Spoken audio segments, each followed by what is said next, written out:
Hoy les presentamos el comercio internacional.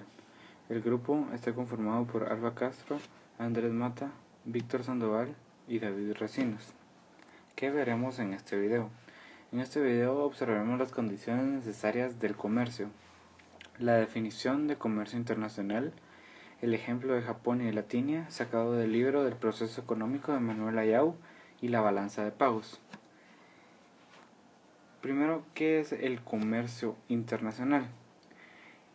El comercio internacional se puede explicar mejor con la ley de asociación de Ricardo. Esta es la que mantiene que cuando una persona, grupo o nación es superior a otra en la producción de todos los bienes, es ventajoso para todas las partes si el productor más eficiente o mejor dotado se concentra en la producción de aquellos bienes que pueden producir con la mayor superioridad relativa y el productor menos eficiente se concentra en aquellos otros bienes que puede producir con la menor deficiencia relativa. Un ejemplo lo podemos observar que de primero, sin división del trabajo, Pedro y Juan en el mismo tiempo la producción es de 12 panes y 6 panes, 6 ropas y 2 ropas respectivamente, tomando toda una producción total de 18 panes y 8 ropas. En cambio, con la división de trabajo observamos que haciendo lo que es mejor para ambos, Juan dedicándole 0 horas a ropas, obtenemos una producción total de 20 panes y 8 ropas. Es un juego que no suma 0 porque todos ganan. Lo dijo Manuel Ayau Cordón. Otra explicación más detallada del comercio internacional la pueden observar en un video donde Manuel Ayau explica el comercio internacional en YouTube. Adelante les mostraremos un link para acceder a él. El comercio internacional. El comercio internacional tiene una diferencia, tiene que la diferencia entre ventajas es la que lo hace posible el comercio. La única condición para que haya oportunidad de intercambio con beneficio mutuo es que las estructuras de precios relativos sean distintos. Si son iguales, no pueden haber intercambio internacional. Si todas las ventajas comparativas de un país fueran exactamente iguales, no se podría llevar a cabo intercambio alguno que rindiera beneficio mutuo. Es precisamente la diferencia entre ventajas la que lo hace posible el comercio. En el siguiente ejemplo tenemos a Japonia y Latinia. En términos de horas hombre, Japonia tiene una ventaja competitiva en ambas actividades. Sin embargo, no puede tener ventajas iguales ambos países. En este ejemplo, la relación de ventajas en Japón en la fabricación de radios es de 1 a 4 y en la fabricación de TVs es de 1 a 2. La ventaja comparativa en nuestro caso también es de 2 a 1. La razón por la cual la moneda puede venderse en el mercado local es porque hay personas que quieren importar a países donde se usa esa moneda. Sin esto no se podría o no tendría razón venderse la moneda del mercado local. Sabemos que al producir otras cosas y venderlas podemos obtener más de las cosas que se quieren en última instancia. El único objeto de la exportación es poder importar. Eso es algo muy importante.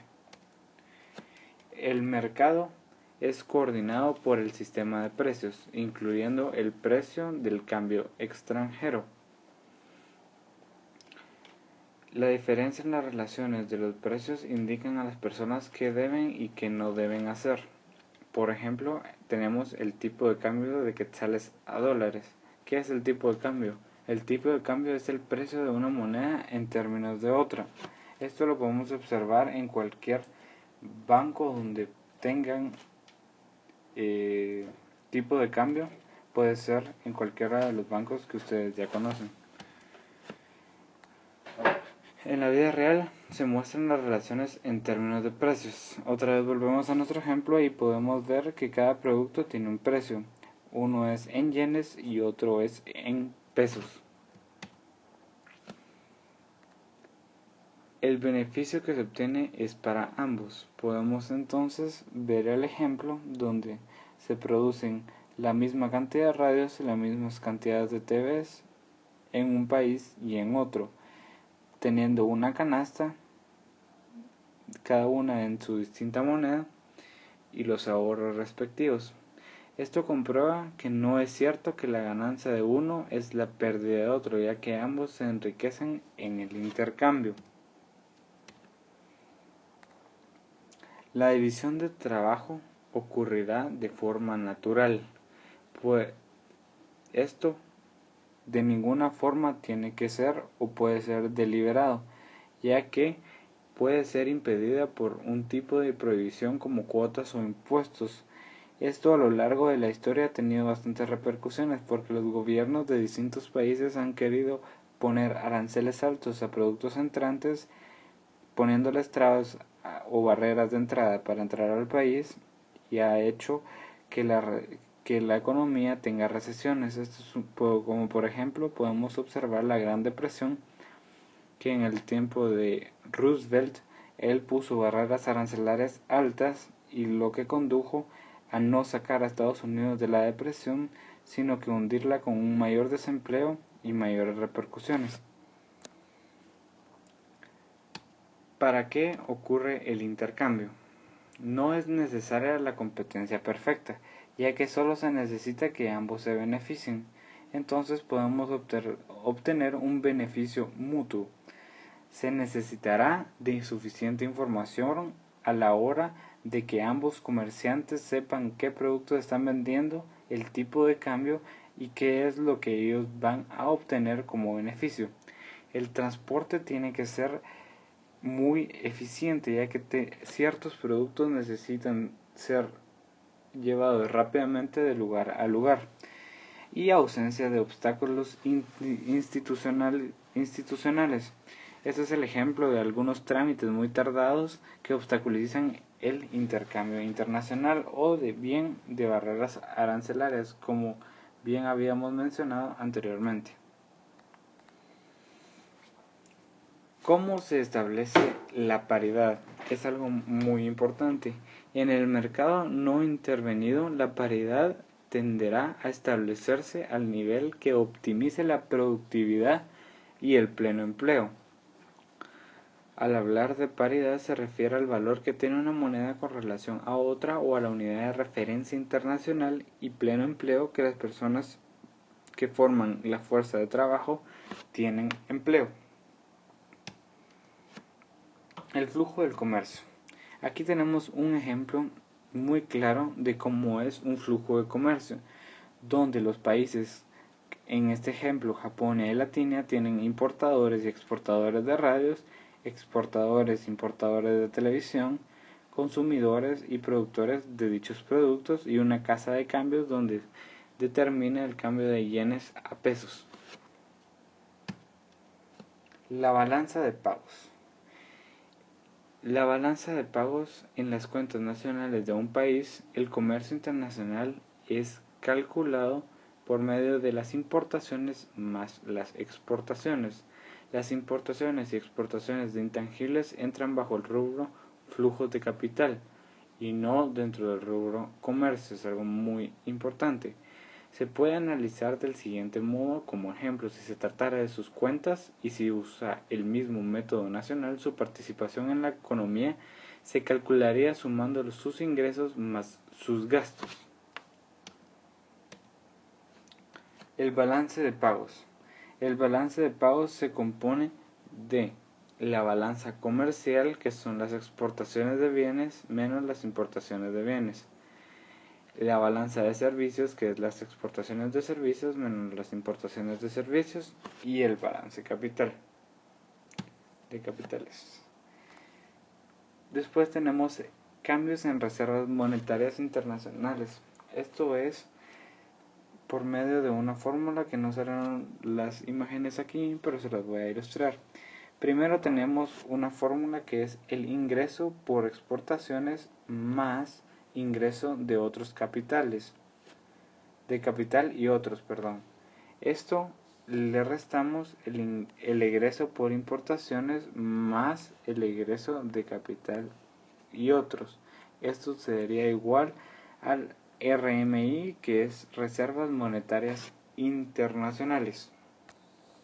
Características de las reservas internacionales. Las reservas internacionales siempre están cambiando. Estas nunca estarán en equilibrio, pero siempre tenderán al equilibrio en un largo plazo. Las reservas siempre están cambiando. Por ejemplo, en la época del año, cuando se exportan cosechas, la reserva sube. Cuando hay oferta de divisas, su precio tiende. Y cuando hay poca oferta, tiende a subir. Cuando un país recibe exportaciones, flujo de capitales o remesas del extranjero, la oferta adicional de moneda extranjera afectará su precio y disminuyendo el precio de la moneda extranjera en términos de la moneda local. Como consecuencia de la paridad, se modificará la ventaja comparativa de ambos países. Los efectos son: es más rentable importar, disminuyen las exportaciones, importaciones de capital e insumos son más baratos. Cambios debido al ingreso de divisas. El ingreso de divisas por encima del ingreso normal que generan las exportaciones puede cambiar por tres diferentes formas: por las inversiones extranjeras, por las remesas familiares o por el aumento de programas de ayuda al exterior. Todos estos cambios afectan la ventaja comparativa en el comercio mundial y los ajustes oportunos en el mercado son inducidos por el cambio en la paridad. El proceso constante de ajuste es dinámico. Balanza comercial. Se tiende a pensar que cuando una balanza comercial es negativa, esta es desfavorable. Esto no es así. ¿Por qué? Porque si nos ponemos a pensar, las exportaciones más el ingreso de capital es igual a las importaciones más el ingreso del capital. Y al aumentar entonces las exportaciones y disminuir las importaciones, el ingreso del capital disminuye. ¿Qué aprendimos del comercio internacional? Podemos observar aquí un esquema donde nos ilustra todas las ramas del comercio internacional que fueron explicadas anteriormente en este video. Por si no les quedaron claras, las pueden repasar aquí. También, como ya había dicho anteriormente, si se desea una explicación del capítulo por el propio Manuel Ayau, pueden encontrarlo en el siguiente link y nuestra bibliografía. Muchas gracias.